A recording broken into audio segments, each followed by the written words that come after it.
we are going to learn about masks, specifically masks in Photoshop. Before we do that, I want you to think about what an actual mask is. A mask is something that covers something up. It's also something that can be removed so you can see what's underneath it. It's the same idea with Photoshop. Okay, now using layers in Photoshop, I want to show you that I'm zoomed in on the layers palette. So I'm on the layers, and on the layers I have a background layer and I have an orange layer that's called layer 1. I'm going to put a mask on layer 1. To do this, I have to make sure that layer 1 is active. And now at the bottom of the layers palette, I have to click the icon that looks like a rectangle with a circle in the middle. This is called the layer mask. Once I click on this icon, you'll notice that on the layer that was active, it now has a layer mask. The layer mask is a small white icon next to the thumbnail of your layer. To use the layer mask, you need to go to the brush tool. Now you need to go to the bottom of your toolbar and see what colors to use. We're only going to use black and white. So if you hit D on your keyboard, it will set your colors to black and white. And the color that's on top is what color your brush will be. When you hit X on the keyboard, it will switch the foreground and background colors. So if you hit X, it will swap the black to the foreground, and when you hit X, it will swap the white to the background. In the options bar, you can choose any style of brush. Any brush will work. I'm just going to pick round and set the opacity to 100%.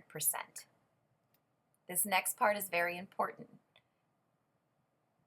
Okay, so you have to make sure before you do anything with your brush that you're on the layer mask. Click the white icon on the layers palette on your layer. If you're working along with this video, just pause for this next part and watch. Okay, so this is what's going on. On my layers palette, it's important to understand where the little brackets are around your layer mask or on the layer thumbnail. If your brackets are on the layer thumbnail, this is what you'd be seeing. So you'd see the little brackets, the white brackets around the layers thumbnail. Now, if you use your paintbrush and you use black in color, it's just going to paint as if it had black paint on the brush. You'll also see on the layers thumbnail a black blob appears where you have painted. This is not the idea of the mask. The purpose of having a mask is so that you can erase what's on that layer to reveal what's below, but it also lets you bring it back if you erase too much. So to use the brush as an eraser, you need to make sure that the little brackets are around the layer mask. Just by clicking on it, that activates it. Set your foreground color to black, and now you can start painting. You'll notice as you paint, your paint starts erasing and putting a hole in that layer. There's a picture of a dog on the background layer. That's why we can see a dog, but it really is just putting a hole in that layer. You'll notice if I go to the layers palette and turn off the background, all you see is checkers, and that means there's just a hole. It's transparent back there. But if I turn it on, I can see the dog that is on the background layer. Now, the best part about masking is you could always bring it back. So if you set your color to white and use your paintbrush, it will actually fix the hole. That's why we'll use a mask instead of just the eraser tool, because the eraser tool cannot bring back what it erased. But here, a mask, if you use black, it cuts a hole out. So now watch, I have black on my brush. When I paint with a black brush on the layer mask, it will cut a hole out of that layer that is active.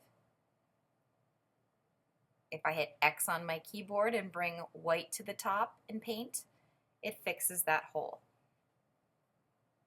So what you need to take away from this lesson is that after you add a layer mask, you use a white or a black paintbrush to conceal or reveal the layer. If you hold D on the keyboard, it brings you to your black and white colors. Then once your colors are set to black and white, if you use the X key, it will switch the foreground and background color.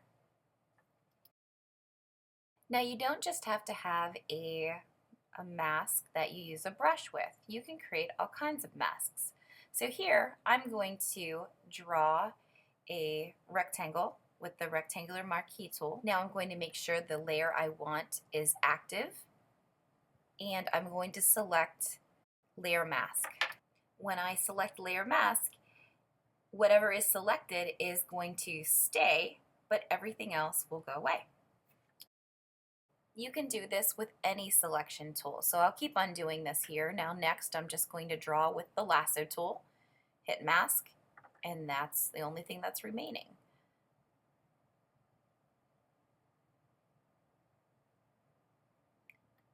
Now here, I'm going to go into the background layer and select the dog.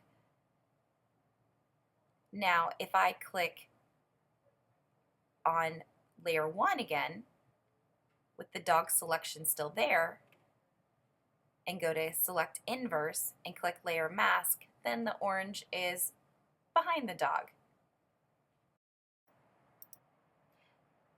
Now if you use the paintbrush, black is still going to erase because we have a layer mask, and white is going to bring it back. So you can just toggle your finger. I keep my finger on X, and I can just go back and forth, and I can add and subtract to that hole that I'm cutting out.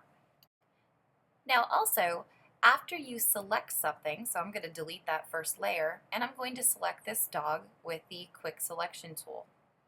Once it's selected with the quick selection tool, up in the options bar, I can click the button that says select and mask.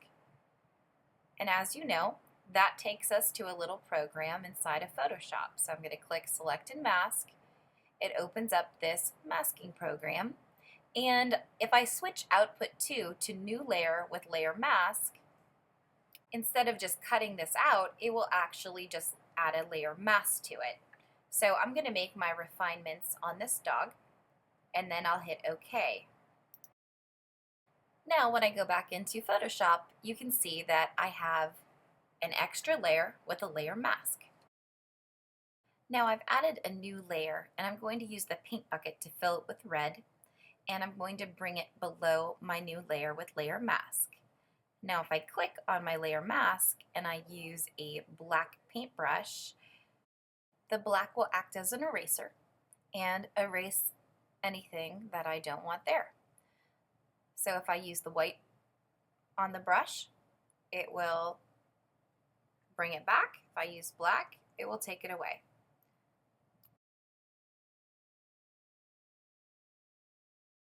Okay, we're ready for your assignment. So you are going to open the mountains picture. So we just have a picture of a mountain in the sunrise, and we just have one layer. Now we're going to take and duplicate that layer 2 more times. So press Command J twice, and you'll have 3 layers. We're going to use the Magic Wand tool, so we need to go to the Magic Wand tool to select the sky.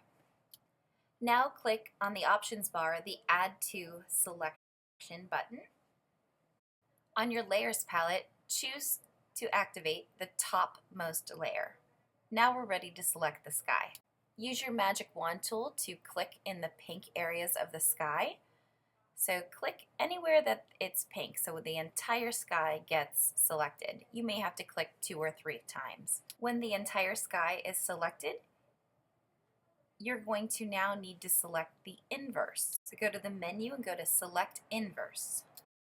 Now the opposite of the sky will be selected. So now the mountains will be selected and the sky will not be selected. With the top layer still active, we are going to select Layer Mask. When you look at your layers, you'll now see that there is a layer mask on layer 1. And what this means is that if we turn off the bottom 2 layers, the sky has been cut out of that top layer. For the next part, you're going to have to activate the middle layer. So click on the middle layer and go to your text tool. On your options bar, set your text to Arial Black.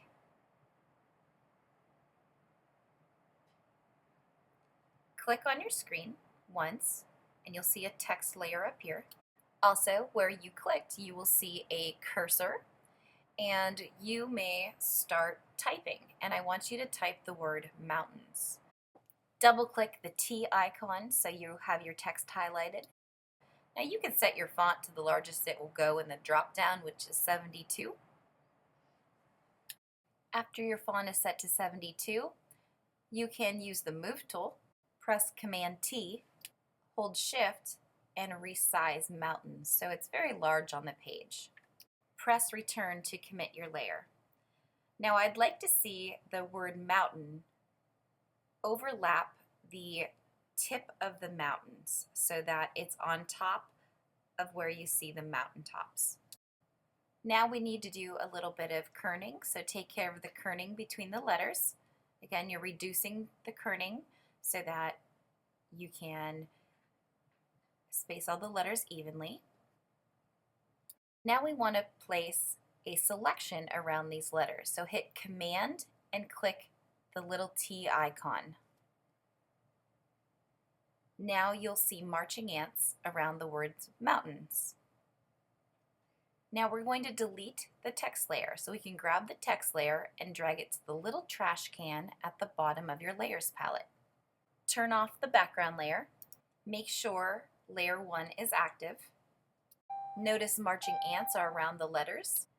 Click the layer mask icon on the bottom of the layers palette. Now you're going to turn on the top layer, so click the little eyeball on the topmost layer. Also turn on the bottom layer. Double click the middle layer that you cut out mountains on and you'll bring up layer styles. Now you can choose any layer styles, maybe try outer glow or drop shadow. Kind of play around with it. You can use any of these styles that you wish and it will outline the word mountains. When you're satisfied, you'll click OK. And this is what your end result should look like. Mountains that are over top of the word mountains with a highlight around mountains and then the background.